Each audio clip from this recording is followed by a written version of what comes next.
Hey friends, it's Heather. I have another layout to share with you for my Creative Scrapbook using the July main kit. And it is filled with the pink, paisley, indigo, and ivy collection, and I love it.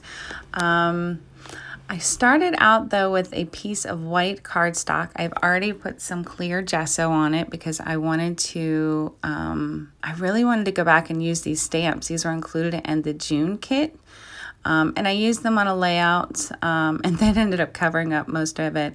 So I really, I wanted to use them again. And so I'm using them with my Distress Oxide inks and the two blues. I think the one I'm using now is Stormy Sky, and I also use Faded Jeans, and they match perfectly. So here was my tester. My thought is obviously because Distress Oxides react with water, I was going to stamp them and then spray my layout so they sort of wicked off and spread a little bit. And so because I wasn't totally sold on the idea, I decided to work on something else. And this is a Shimmers. It is When Skies Are Gray, and I love this color. So I am just putting a little swatch on paper just to make sure it matches. And I do go in with a little bit of that on my background. So here is where I am deciding, do I spray it or do I leave it? Do I spray it? Do I leave it? Yeah, I'm tapping my fingers because I'm like, well, if I don't like the way it goes, I can always just start over or flip the paper over. So it does end up wicking a little bit more than I had hoped, and I probably should have left it as it is now, but I do go in with some more water. And so some of the little wreaths get a little distorted, and you can't quite tell what they started out with, but I liked the way that it turned out. It's a little bit different. I hadn't used a lot of mixed media in my layouts lately, and I was just trying to scratch an itch. So I decided, though, because some of the pattern papers and embellishments have this really light pink in it. There I am. I'm just testing out. The pink one is Spun Sugar, and that definitely does not work. And the other one was Tattered Rose, and it does work, but it was a little dark. So what I decided to do is stamp on my layout using the second generation technique. So essentially I'm going to stamp on a piece of scratch paper, and then I am going to stamp the second time on my layout. So you can see there that I was just testing it on a piece of paper. And so I just wanted a subtle contrast, subtle pink in the background to tie in some of the other embellishments that were going to go on my layout. And I did initially just plan to make this all blue, but I couldn't manage that because there are just lots of these hints of pink throughout the collection. So I am going in and stamping once on scratch paper, and then I'm stamping on my layout. So it's a little hard to tell from this view, but in person, well, you can still kind of see it. In person, I think it completes my background to the way that I wanted it to be. So this is a photo of my mother, and we were celebrating her birthday, and I thought her shirt matched perfectly to this collection. And these are the thickers that came in, and they're this cursive font, which I like, and I don't like. I guess it depends on how you want to arrange them. So my title is going to be Birthday Smile because it was a birthday, and I was trying to use a good chunk of them. I know it's not like nowhere near making a dent, but this is my issue. If you really want them to layer like a continuous word, some of the little curly cues are just in the way. So what I end up doing is layering them on top of each other the way they're supposed to look. Okay, so I could have just left it like that, but it was bothering me. So yeah, there I realized I had spelled it wrong. Actually, my daughter and my husband both came into the room and were talking to me while I was trying to do this. And they know that I was recording because they can see that I'm recording. So what I ended up doing was snipping off some of the little parts to make them layer up together into one continuous word, if that makes sense. But right now, like when I'm done, they don't look the best because you can see all my little cut marks. But I am going to go in and emboss some of these with a color embossing powder. So I'm just testing out one of the little pieces on, I think that's a parentheses, just to see if that color matches. And it is a Lindy Stamp Gang embossing powder, and it's called Hyacinth Blue Jade.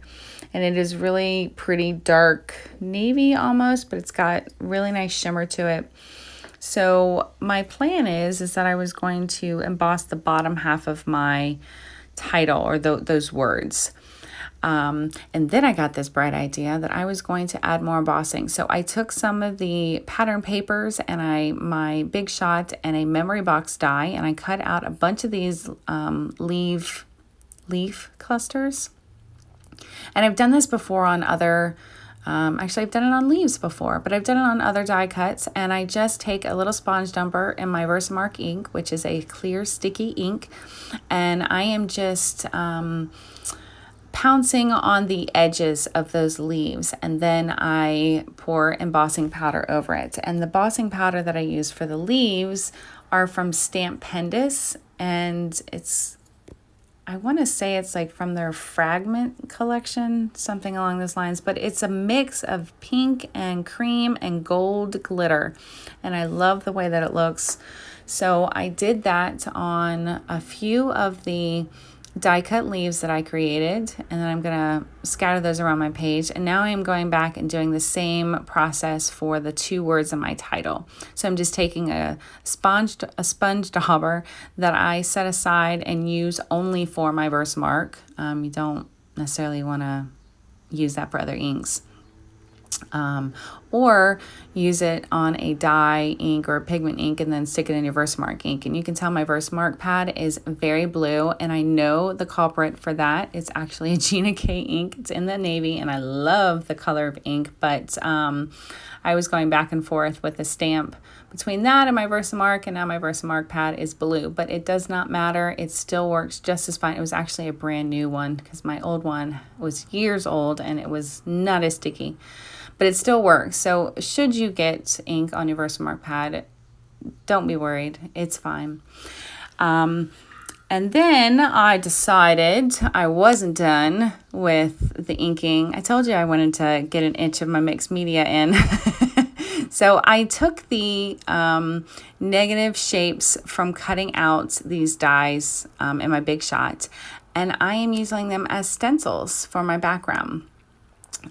Taking another sponge dauber, and that is a Simon Says stamp ink. It's called Fog, and I am just sort of randomly stenciling through, and I go ahead and do the same thing with the Tattered Rose Distress Oxide ink, but I am wiping some of the ink off on scratch paper before I put that through on my background, just like I did with the stamping earlier. And I love the way that looks. I was going to add another cluster of embellishments to the top left, so that's why I added a few of those stenciled leaf cluster, whatever you want to call it, up there as well.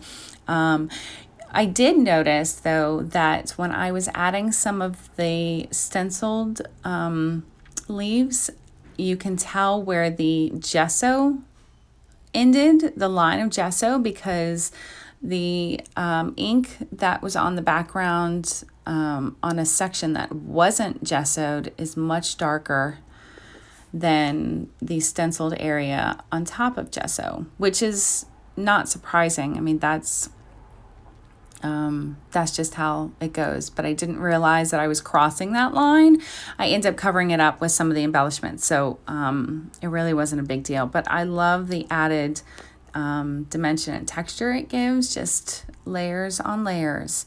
I am going back in with more stamping, and that is a Hero Arts cube called Soft Granite. So it's just a little bit darker gray, and added a few more of those in there. And I ended up cutting up some of those leaf clusters for the lack of a better description. I'm not sure what else to call that. I trimmed them up a little bit just to spread them out. And now I am taking my T ruler and finally adding my title. It was kind of a pain to peel them off of the wax paper. I usually keep wax paper in my craft room for using titles and making sure I'm placing it in the right area without committing yet. It's a good trick. If you're not quite sure about the placement or the space, or if it's going to fit, I always put it on wax paper first, but I ended up embossing it on the wax paper, and so it was a little bit of a pain getting it off because I embossed the wax paper as well.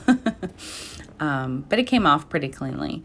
So I am just adding the rest of my die cuts around the photo and finally gluing them down with my fine line bottle that has my Scotch quick dry glue. And a funny story about that. So if you watch Missy Wooden's videos, she's mentioned a few times that someone keeps asking for an image of the actual bottle. And I didn't think about it until now. But someone posted on Instagram a picture of the actual Scotch quick dry glue bottle. If that's something that you really want to see, then I will make a note and do it as well, because I know a lot of YouTubers, a lot of crafters mention that glue and we use it in our fine line bottle, but no one's actually ever seen the original bottle. Anyway, so that is the sticker sheets, the 2 6x12 sticker sheets that came in the kit, and I am using some of those, just some of the sentiments. I'm not going to add too much to this because I don't think that it needs it. I do end up adding that piece of that die cut up at the top. It says happiness, and I end up trimming off the top of it. I thought, though, that I needed something along the top, like some sort of contrast of color. So what I end up doing is taking a piece of dark pattern paper. It was actually a scrap from another layout, and gluing it to the top. I cut it on an angle and just distressed it a little bit, but I realized if I added it on, I'd be covering up a lot of the stencil and the stamping that I did. So I glue it so it's hanging off the top. Yeah, I end up regretting that later on because then I added the die cut, the happiness die cut, and I stapled it to the top. And totally forgot in a matter of seconds that I needed to trim the top of that. So now I've stapled that and I can't trim it. And I realize that when I was done, so I end up having to trim from the bottom of my layouts, which is fine. It all works. It's not a big deal. I am just adding some finishing touches with some heart stickers. And I do, in a moment here, add some Nuvo drops. I have been on a Nuvo drop kick lately. I don't have all of the colors, but I have maybe 8 or 9, and a couple of them work so well with this collection.